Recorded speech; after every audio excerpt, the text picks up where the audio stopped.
medo de falhar e o medo de dar errado. Qualquer escolha que você for fazer na sua vida, vai acontecer de ter o lado positivo e o lado negativo.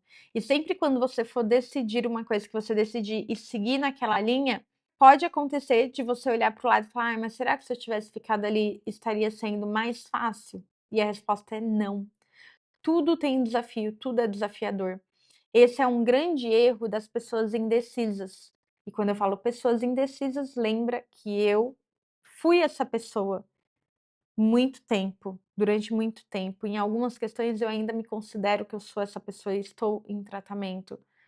Mas hoje a clareza no mundo do empreendedorismo me faz entender que um dos meus maiores erros foi ser indecisa e aí querer o meu medo de falhar, o meu medo de errar ou de estar escolhendo o negócio errado me fazia escolher 2 ou 3 projetos ao mesmo tempo, que não estavam correlacionados. Quando eu falo correlacionados, eu vou te dar um exemplo aqui, você tem uma barbearia, e aí nessa barbearia você vai montar uma loja de shampoo para vender shampoo para as pessoas que você atende nessa barbearia.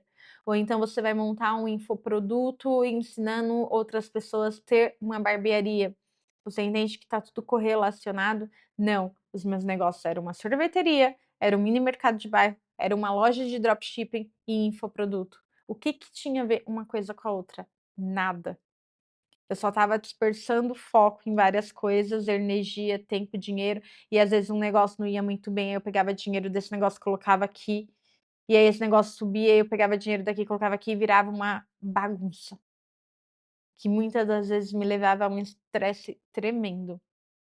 Então, para fechar essa primeira lacuna aqui, a gente falou de medo, de falhar, medo de errar e comparação, se comparar. Isso daqui para mim é uma das piores coisas. Isso daqui eu nunca fiz muito, mas confesso que eu já fiz e eu sei que tem muita gente que faz, que é o quê?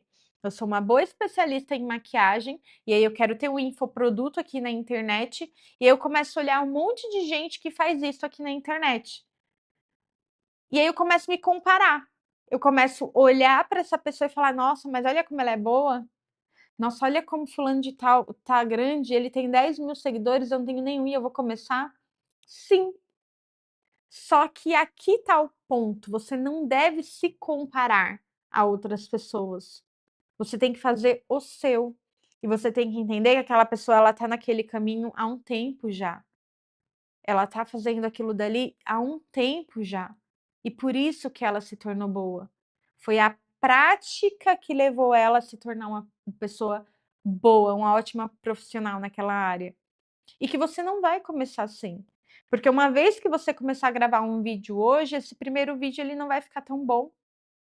Aí o de amanhã ele vai ficar melhor, e depois melhor, e melhor, melhor, e assim você vai melhorando. No decorrer de um ano, você vai estar muito melhor do que esse primeiro vídeo que você fez hoje. Então a comparação é uma autossabotagem, o medo de errar é uma autossabotagem, o medo de falhar é uma autossabotagem, e tudo isso daqui são filhinhos da indecisão. São, alimentos da indecisão que você tem, que uma vez que você decide de fato, fala assim: "Eu não vou mais olhar para o lado, eu não vou olhar mais ninguém, que faz o que eu faço, porque isso não me faz bem. Eu não consigo só me inspirar, eu começo a me comparar, e aí a comparação me leva a não querer continuar.